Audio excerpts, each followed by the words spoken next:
Leo was diagnosed with ALL, acute lymphoblastic leukemia, when he was 2.5. He was treated intensively for 6.5 months and then had almost 3 years of maintenance treatment.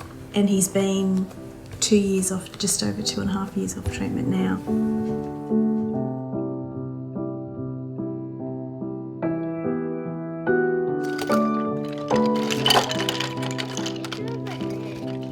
We had a fantasy that we could, an unspoken one, but one nonetheless, that we could control things and we could make sure that bad things didn't happen to him. We certainly never imagined that he'd be, ill in a life-threatening way, and in a very profound way.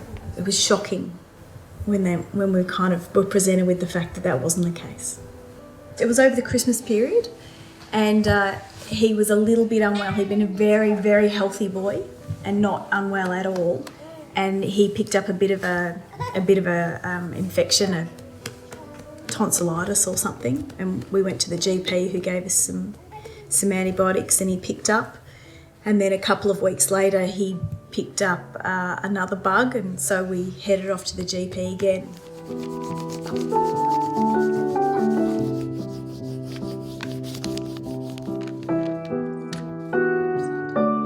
The emergency consultant came straight in and said, "We think your son has leukemia." After 8 weeks of, stumbling around trying to figure it out, it escalated very quickly. He was having chemo within 48 hours. So. Fun. So you hold that bit. You got it? Okay, you ready? It's a time that you couldn't tell anyone about. You kind of have to go through it to realise that you can really only live one day at a time. A lot of especially the first 12 months, you can't really plan more than a day or so ahead, because everything's so driven by what blood results are like for your child, and then when the next step in treatment's going to be.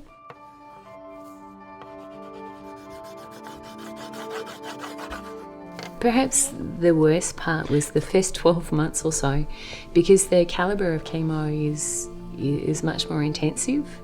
After a year or so of intense treatment, then life kind of settles down a little bit more into a pattern. It's a bit more predictable, and it does make family life a bit easier, the probably last couple of years or so of treatment. Half empty? I so spelled, I get to play. What we did do was talk about each procedure and talk about what was happening. He really just wanted small amounts of information in the moment, in the day, and he found the whole experience, particularly in that intense stage, very anxiety-provoking. He found it very traumatic.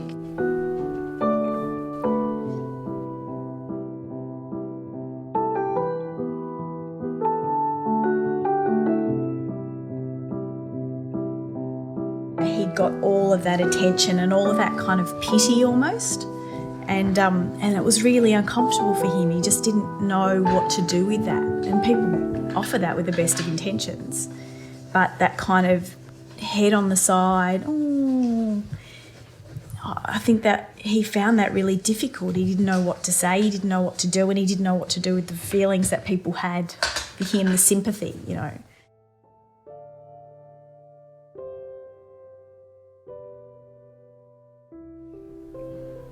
One of the things with, I guess anyone with cancer, that you can hide it in a lot of ways, but when your hair falls out, it becomes sort of that first public thing. So, as you'd sort of walk a 2.5, 3-year-old through a supermarket, it's very hard to keep a hat on them. So, obviously when you've got a little bald head, people do tend to look at you a fair bit differently. There was no point in keeping secrets from him. We told him everything was happening. We tried once to sneak him into hospital without him knowing where he was going, and that didn't work out well. He was a very unhappy, 3.5, approaching 4-year-old. He had a really good basic understanding of anatomy and how the body worked, and what the disease was that was inside his body and what all the treatment was doing. Having that knowledge, it made it easier for him to be cooperative and to take his medicine. I mean, we did have to use sticker charts and prizes, bravery prizes and things like a lot of parents, but... He's got a lot of model cars.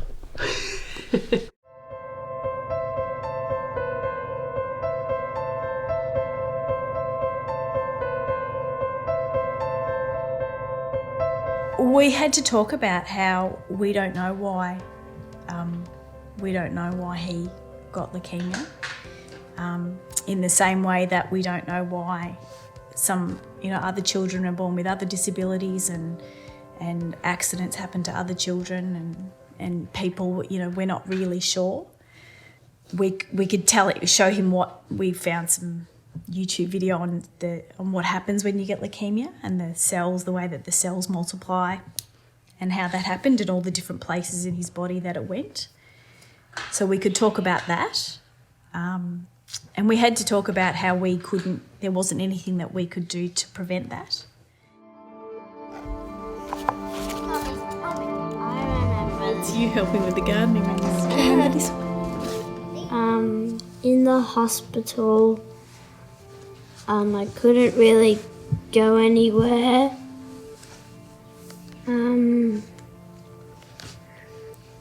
And there was lots of visitors and lots of unexpected things that were going to happen.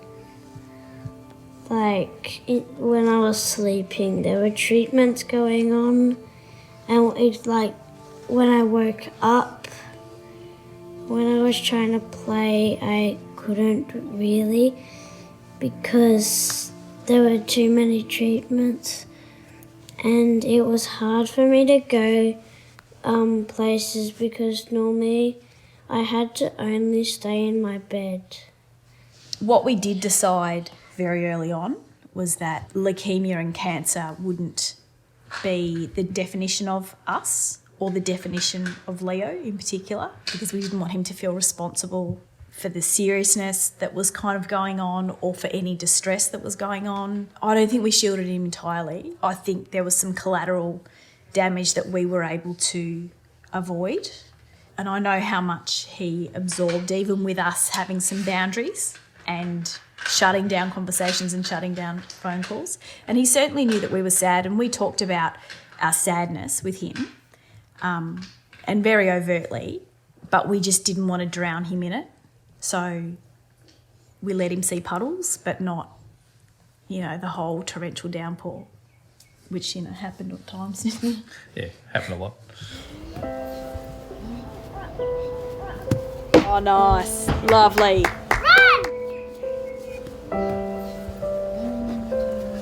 My way of coping with a lot of the strain attached to this was to not get too worked up about it, at least externally.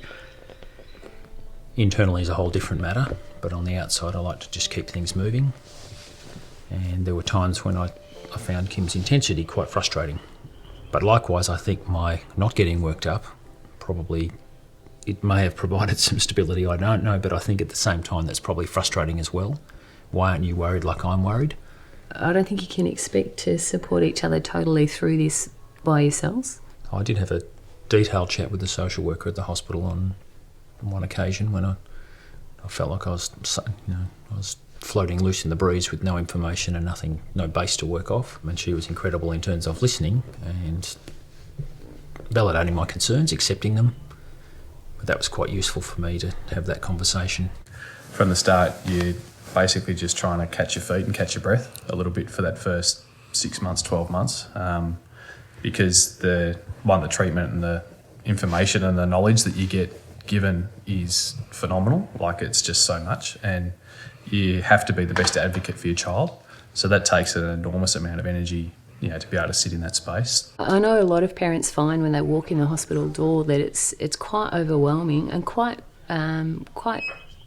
unfamiliar to them. I looked at other families who had 3 other children and a brand new baby, or had just separated and were trying to manage 2 houses and a hospital, so effectively 3 houses, and manage those crossovers and shared parenting under a very pressured time.